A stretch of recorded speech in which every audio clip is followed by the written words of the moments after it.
2026 നിങ്ങളെ കാത്തിരിക്കുന്ന പ്രധാനപ്പെട്ട ഒരു ഡിഗ്രി ലെവൽ പരീക്ഷയാണ് യൂണിവേഴ്സിറ്റി അസിസ്റ്റന്റ്. എന്താണ് ഈ ജോലി? എന്താണ് ഈ എക്സാമിൻ്റെ യോഗ്യത? എത്രയാണ് ഇതിൻ്റെ ശമ്പളം? ഇത്തരത്തിൽ ഒരുപാട് സംശയങ്ങൾ ഈ ഒരു എക്സാമിനെ കുറിച്ച് നിങ്ങൾക്കുണ്ടായിരിക്കും. അപ്പോൾ ഈ ഒരു യൂണിവേഴ്സിറ്റി അസിസ്റ്റന്റിനെ കുറിച്ചുള്ള ഒരു A to Z കാര്യങ്ങളാണ് നമ്മൾ ഈ ഒരു വീഡിയോയിൽ ചർച്ച ചെയ്യുന്നത്. ഡിഗ്രി ലെവൽ എക്സാമുകളിൽ കമ്പനി ബോർഡ് അസിസ്റ്റന്റ് കഴിഞ്ഞാൽ ഏറ്റവും കൂടുതൽ നിയമനം നടക്കുന്ന ഒരു പരീക്ഷയാണ് യൂണിവേഴ്സിറ്റി അസിസ്റ്റന്റ്. അതിന് തൊട്ട് താഴെയാണ് സെക്രട്ടേറിയറ്റ് അസിസ്റ്റന്റ് വരുന്നത്. ഇതൊരു സ്റ്റേറ്റ് വൈഡ് എക്സാമാണ്, അതുകൊണ്ട് തന്നെ സംസ്ഥാന തലത്തിൽ കോമ്പറ്റീഷൻ വളരെയധികമായിരിക്കും. ഈ എക്സാമിൻ്റെ ആദ്യ ഘട്ടം എന്ന് പറയുന്നത് ഒരു പ്രിലിംസ് എക്സാം ആയിരിക്കും. അതിൽ നിന്ന് യോഗ്യത നേടുന്നവർക്ക് മെയിൻസ് എഴുതാനും സാധിക്കും. അംഗീകൃത സർവകലാശാലയിൽ നിന്നുള്ള ഏതെങ്കിലും ഒരു ബിരുദമാണ് യൂണിവേഴ്സിറ്റി അസിസ്റ്റന്റ് ആകാനുള്ള നിങ്ങളുടെ വിദ്യാഭ്യാസ യോഗ്യത.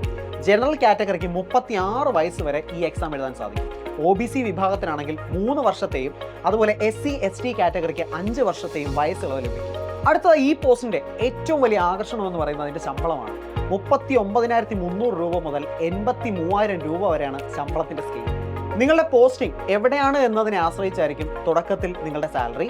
അത് തന്നെ ഏകദേശം 43,000 രൂപയ്ക്ക് മുകളിൽ ശമ്പളം ലഭിക്കുന്നതായിരിക്കും.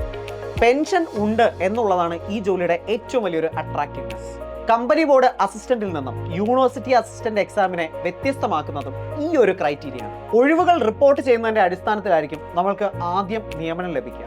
ഇനി ഇവിടുത്തെ ട്രാൻസ്ഫറിന്റെ കാര്യവും കുറച്ച് വ്യത്യസ്തമാണ്. ഇന്റർ യൂണിവേഴ്സിറ്റി ട്രാൻസ്ഫർ അല്ലെങ്കിൽ മ്യൂച്വൽ ട്രാൻസ്ഫറുകൾ ഇവിടെ പോസിബിൾ ആണ്. അതായത് കണ്ണൂരിൽ ജോലി ചെയ്യുന്ന ഒരു വ്യക്തിക്ക് തിരുവനന്തപുരത്തേക്ക് വരണം, അതേസമയം തിരുവനന്തപുരത്ത് ജോലി ചെയ്യുന്ന ഒരു വ്യക്തിക്ക് കണ്ണൂർ പോകണം എന്നുണ്ടെങ്കിൽ അവർക്ക് പരസ്പരം ട്രാൻസ്ഫറിന് അപേക്ഷിക്കാം. പക്ഷേ നേരിട്ടുള്ള ട്രാൻസ്ഫറുകൾക്ക് ചില പരിമിതികളുണ്ട് എന്നുള്ള കാര്യം നമ്മൾ മറക്കാൻ പാടില്ല. ശമ്പളം പോലെ തന്നെ ആകർഷകമായിട്ടുള്ള ഒരു കാര്യമാണ് ഇതിൻ്റെ പ്രൊമോഷൻ സാധ്യതകൾ.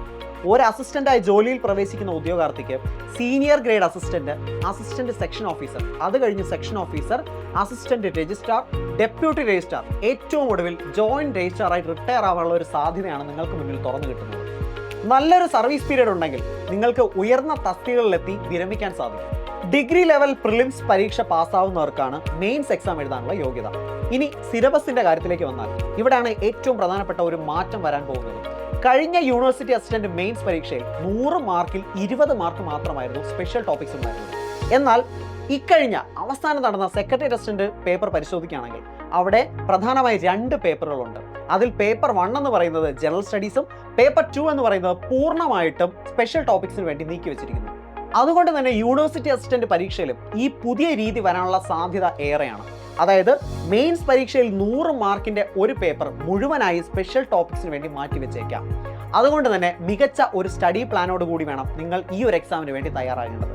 യൂണിവേഴ്സിറ്റി അസിസ്റ്റന്റ് എക്സാമിനെ കുറിച്ച് നിങ്ങൾക്ക് എന്ത് സംശയങ്ങളുണ്ടെങ്കിലും ഈ വീഡിയോയ്ക്ക് താഴെ കമന്റായി രേഖപ്പെടുത്താൻ മറക്കരുത്.